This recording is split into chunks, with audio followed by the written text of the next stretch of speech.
Kalau Pak D-nya ini membiarkan, maka berarti kan membiarkan perilaku sepasang muda-mudi ini. Tapi kalau Pak D-nya marah-marah, si keponakannya ini tidak akan mengajak pemudi itu ke situ.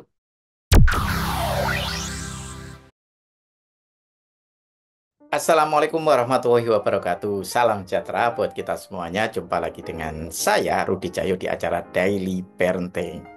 Nah, kali ini kita akan membahas tentang bagaimana cara kita bersikap, berperilaku, dan terutama berkomunikasi kepada anak kita. Karena ini distimulasi, dipicu oleh dua konten yang berbeda yang pernah saya temui. Untuk konten yang pertama itu mengatakan bahwa ketika kita bersikap selalu lembek, lemah lembut, halus, itu akan membentuk pribadi yang tidak kokoh, pribadi yang rapuh, gampang ngambek, gampang sewot, sensitif gitu. Maka dari itu kadang dibutuhkan orang tua itu juga tidak selalu bersikap lemah lembut seperti itu, atau boleh dibilang bersikap tegas atau keras gitu ya. Bahkan kalau kita ngomong ekstrim sih kita pakai bahasanya keras, tapi kalau mau ngomong moderat memang biasanya bahasa yang digunakan itu adalah tegas. Terus konten yang kedua itu dari sebuah potongan ya, meskipun saya tidak berusaha melacak secara keseluruhan, ini lagi-lagi konten parenting juga ya, yang itu malah menganjurkan untuk bersikap lembut, bahkan tidak boleh ada nada keras, tidak boleh ada nada tinggi. Jadi lembut, katanya kalau lembut, lemah lembut, suara yang halus, itu justru anak akan memperhatikan. Sehingga akan mengubah anak itu akan mudah sekali dengan kode kakak, itu akan lalu langsung dia berubah atau langsung kemudian merasa dan kemudian melakukan sesuatu yang diinginkan atau mengubah perilakunya gitu. Nah, ini tentu saja pasti membingungkan ya buat orang tua. Karena apa? Karena banyak orang-orang itu, baik dari sisi yang mengajari maupun yang menyimak, yang belajar, itu hanya ansih technically, hanya teknis. Jadi kalau misalnya ngomong keras, jangan keras. Atau harus keras. Lembut, jangan lembut. Harus lembut. Teknis. Berputar-putar di wilayah teknis. Dan ini sangat membingungkan bagi para orang tua yang baru belajar atau yang tidak membekali dengan barangkali bisa dibilang ilmu-ilmu atau pengetahuan parenting, dan kemudian langsung mendengarkan video-video konten-konten semacam ini dan kemudian pusing. Lalu saya bersikap keras atau lembut ya? Lalu apakah saya harus marahi anak saya atau tidak boleh marah-marah ya? Belum lagi hal-hal yang lain. Boleh nggak ngomong jangan misalnya? Atau harus ngomong jangan ya? Nah, itu kan jadi membingungkan buat para orang tua, dan memang jadi orang tua itu tidak mudah. Dan ketidakmudahan ini semakin diperparah oleh banyaknya konten-konten yang semacam ini. Yang ngajarin orang tua itu ansih, orang tua itu hanya seolah-olah subjek pasif yang kalau diajarin A, ya sudah ini aja lakukan. Pokoknya lakukan ini. Padahal dalam parenting itu saya tadi sedikit menyinggung ya, ada ilmu, dan pada penerapannya di lapangan ilmu itu begitu lentur dalam penerapannya. Karena apa? Karena ilmu itu akan berhadapan pada konteks, dan konteks itu bisa sangat unik, bisa sangat berbeda satu sama lain.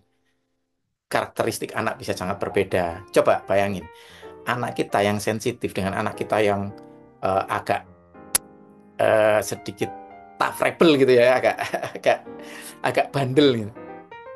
Gimana caranya? Dua-duanya dihalusin. Anakku gitu.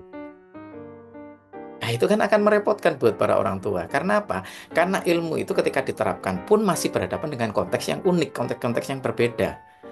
Maka dari itu ketika orang tua dijejali hanya pada tataran teknis, kan kasihan akhirnya menerapkan pengasuhan yang model atau cara komunikasi yang model begini, model A, model B, model C, kemudian kok gak manjur. Karena apa? Karena butuh di pondasi itu butuh ilmu, pada penerapannya butuh mengenali konteks. Karakteristik anak kita seperti apa. Belum lagi konteks-konteks yang sangat cair. Apa penyebabnya dia melakukan itu? Jangan-jangan kita itu langsung memberikan judge ketika anak-anak melakukan sesuatu dan kemudian kita nilai salah, kita langsung mengambil sikap, anakku, itu yang lembut. Terus satu, hei anakku, misalnya. Itu kan berarti kita punya penilaian berdasarkan standar kita dan kemudian kita menyatakan bahwa anak kita salah gitu. Nah itu kan bisa jadi itu sebuah konteks yang unik selain karakteristik anak. Bisa jadi kita tidak peduli dengan apa penyebabnya dia melakukan itu, nggak pernah nanya, nggak pernah ngajak ngobrol. Apa ya, kenapa melakukan itu? Tadi gimana ceritanya? Nggak begitu. Gitu. Karena apa? Kenapa kita tidak mengidentifikasi kompleksitas itu? Ya karena kita dijejali teknis. Sebagai orang tua, banyak sekali kita itu dijejali oleh konten-konten parenting yang itu teknis banget. Belum lagi ini ahli parentingnya, kalau apa katanya ahli itu. Itu kadang kan mereka sendiri juga belajar teknis, kemudian ngajarin orang lain teknis.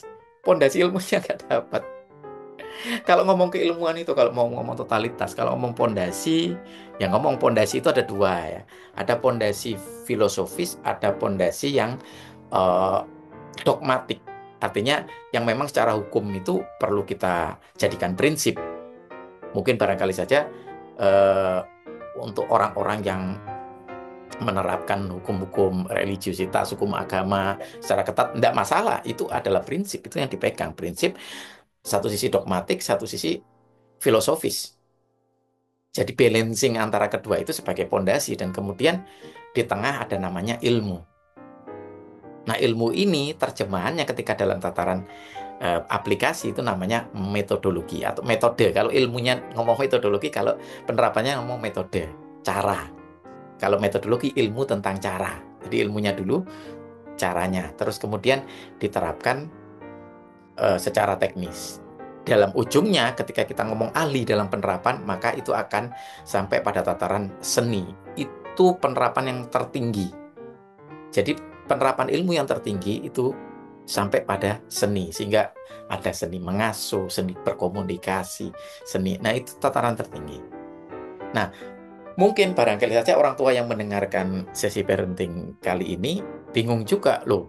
Itu kan berarti tambah ndak memberi kemudahan lagi buat para orang tua, sedangkan yang tadi dijejali teknis-teknis itu juga memudahkan sebenarnya. Tapi itu akan membingungkan dan malah kadang nggak cocok dengan anaknya atau pada konteks saat kejadian itu peristiwa itu terjadi nggak cocok kadang. Nah ini makanya sampai suatu saat itu saya sampai pada tataran sinis ya mengatakan bahwa bullshit dengan parenting. Bukan karena parentingnya itu jelek, enggak.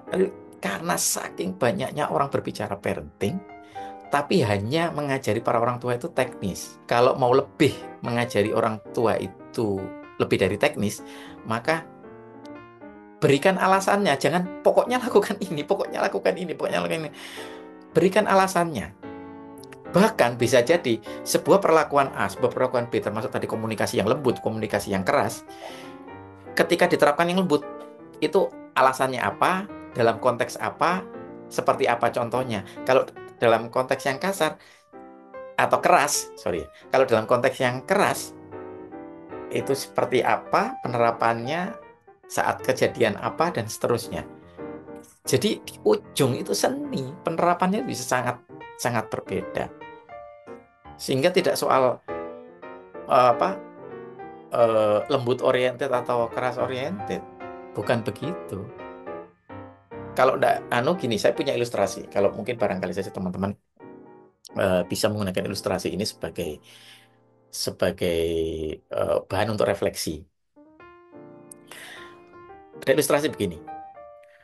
Nabi itu sangat sayang, Nabi Muhammad ini ya. Nabi Muhammad itu sangat sayang sekali dengan cucunya, sehingga kalau mungkin barangkali saja tampak di mata kita ketika kita menyaksikan itu seolah-olah itu spoiling, itu seperti memanjakan. Tapi begitulah cara Nabi memperlakukan cucunya ya. Biasa kan kalau sampai sekarang pun bahkan tradisi para kakek nenek itu biasanya sangat memanjakan ya untuk cucunya itu. Nah itu suatu saat cucunya itu ada di punggungnya, ini anaknya Sayyidina Ali ya, di punggungnya dia ketika dia sholat, dan kemudian sujudnya itu lama sekali. Ketika selesai sholat, orang-orang itu nanya, kenapa tadi ya Rasul kok sujudnya lama? Dia menjawab, ada cucu saya di punggung saya. Loh, kan sholat lebih penting. Kenapa cucunya dibiarin? Kenapa tidak dihalau saja cucunya? Nabi bilang, cucu saya belum 2 tahun. Betapa Nabi itu sangat mengenali ya, bagaimana kerentanan atau sensitivitas emosional di usia di bawah 2 tahun itu. Ya, ini ketika eh, anak itu sangat tumbuh subur dengan sensorik motorik atau tahap sensorik motorik. Itu kan luar biasa banget itu. Sebelum Piaget melakukan penelitian, itu sudah memperlakukan cucunya seperti itu. Tapi suatu saat ketika cucunya ini tumbuh ya sekitar usia 4-5 tahun, kemudian Nabi itu menemui tamu ya. Ini dari kerajaan lain gitu ya. Terus kemudian ngobrol-ngobrol, si cucunya ini lari-lari gitu ya, naik-naik gitu. Sama Ali ini dimarahi. Nabi memperingatkan, dia anak kecil. Gitu. Tapi Ali punya argumentasi. Ali bilang bahwa ada batas tertentu, ada hal-hal tertentu lah yang kita itu harus tegas kepada anak kita. Nah itu kalau teman-teman saya tanya nih, mau pakai caranya Ali atau mau pakai caranya Nabi Muhammad, salah nggak mereka berdua? Kita yang mungkin barangkali saja sangat menjunjung tinggi Nabi Muhammad dan para sahabat ini, pasti kita sulit. Kita pasti mengatakan dua-duanya benar. Nah, dari refleksi ini, dari cerminan cerita ini pun, kita memang harus benar-benar mengenali konteks. Apa perilaku yang akan dibentuk atau diubah, pada saat apa itu kejadiannya, apa penyebabnya, di ujungnya, di penerapannya, di ujung, secara teknikal. Itu seni. Nggak bisa tiba-tiba orang tua harus lembut, harus keras. Nggak bisa seperti itu juga. Nah, contohnya gini. Saya itu biasanya sholat berjamaah sama 2 anak saya. Yang satu itu SMP ya, kelas 8, yang satu itu SD kelas 2. Nah, ini mereka itu selalu ada aja ketika mau sholat itu. Mulai dari menghambat waktunya sampai mereka itu ribut, bertengkar keduanya. Ya, sampai suatu saat adiknya ini sangat sensitif, secara emosional sangat sensitif, sangat lembut gitu ya, halus. Sementara kakaknya ini sebenarnya dia halus, tapi sudah ada banyak peristiwa yang membuat dia itu lebih lebih tough lah ya, lebih kuat. Namanya juga sudah besar, dia sudah SMP. Tak marahi si adik, karena selalu ada pemicu dari penghambatan itu dari adik saat itu ya. Nggak dipakai-pakai itu mau kenanya. Terus saya marahi. Saya tahu dia hatinya sangat lembut dan itu pasti akan membuat dia nggak nyaman. Saya marahi dia. Terus saya bilang, sudah ditunggu. Waktunya ini terus berjalan. Terus habis itu, sini mau dibantu? Yang bawah dipakai. Saya pakaiin. Mukannya yang atas kan ada 2 gitu ya. Atas sama bawahan gitu. Saya pakaikan. Terus saya lihat wajahnya. Gini kan cantik. Boleh cium enggak? Saya kayak gitu. Itu seni, itu enggak bisa itu terus kemudian kita tiba-tiba maafin bapak ya nak. Kalau kita langsung melakukan itu, misalnya kayak gitu, setelah dia lihat dia butuh sesuatu yang halus, dia wajahnya itu rasanya sendu, kayak ngambek, terus kemudian maafkan bapak ya nak. Ya mungkin di konteks tertentu itu benar, tapi pada konteks ketika saya melakukan itu jadi salah. Kenapa? Dia akan merasa bahwa perilakunya benar, saya salah, bapaknya salah. Nggak begitu kan? Akhirnya untuk menurunkan ke nada lembut itu butuh untuk menakar, bisa berada di bawahnya sedikit dari yang keras tadi, bisa di bawahnya lagi sedikit, sampai kita itu bisa mengenali wajah itu sudah tidak merasa kenyamanannya kembali gitu loh. Jadi tidak merasa tidak nyaman lagi, tapi kenyamanan itu kembali lagi. Nah, itu kita sudah bisa melakukan langsung menurunkan yang lembut. Boleh cium enggak?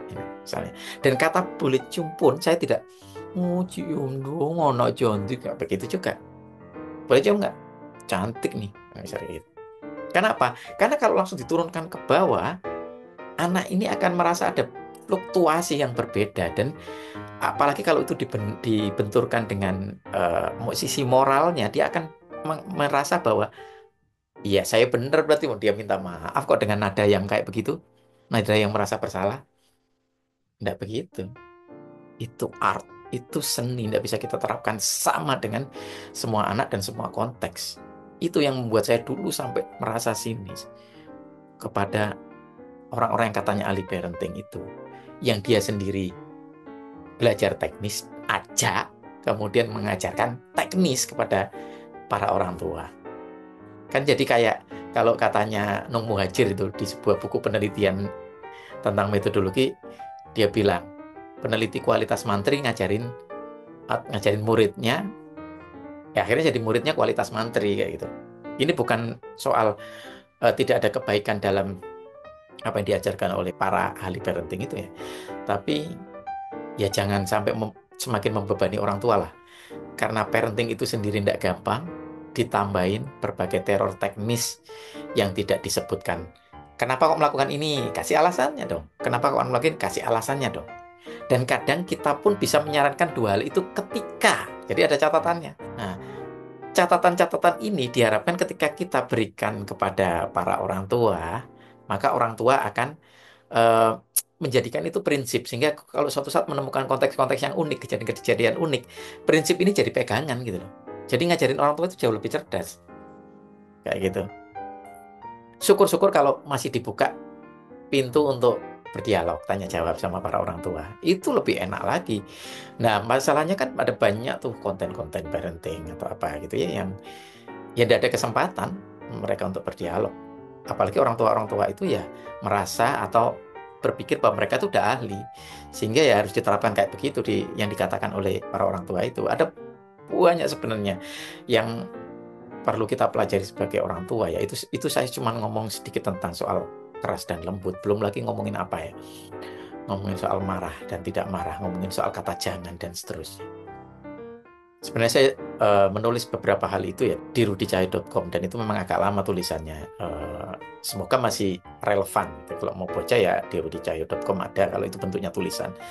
Tapi kalau di video ya di Daily Parenting ini. Tapi kalau mau ambil prinsip-prinsip psikologinya boleh lihat di Rudi Cayo TV. Rudi Cayo TV Psikologi ya. Demikian dari saya. Mohon maaf kalau ada kata-kata saya yang mungkin agak terlalu keras, tapi ya itulah mendidik. Ada kalanya kita lembut, ada kalanya kita keras. Kita harus tahu takarannya itu. Karena kemarin saya juga sempat mendengarkan ceramah dari Gus Bahaudin ya, atau Gus Baha. Itu kalau misalnya seorang keluarga ini bukan orang tua. Kalau orang tua katanya fikihnya berbeda, nanti akan berbeda pembahasannya. Ini eh, seorang Pak D dengan keponakannya. Keponakannya ini cowok, kemudian dia goncengan sama cewek gitu. Sering ngajak ke rumahnya Pak D-nya ini. Ya dia biasa sopan, datang tapi sama dia. Kalau Pak D-nya ini membiarkan, maka berarti kan membiarkan perilaku sepasang muda-mudi ini. Maka itu juga nggak bagus. Tapi kalau Pak D-nya marah-marah, memarahin, maka si dua pemuda ini atau si keponakannya tidak akan mengajak pemudi itu ke situ. Ngajak kemana? Ke tempat lain. Malah nggak bisa Pak D-nya mengontrol. Nah kan jadi dua-duanya kan gagal gitu loh. Sehingga gimana caranya? Ya itu tadi sangat kontekstual, harus ada tarik ulur antara keras dan lembut. Demikian dari saya, semoga bermanfaat. Sampai ketemu lagi di video selanjutnya. Assalamualaikum warahmatullahi wabarakatuh.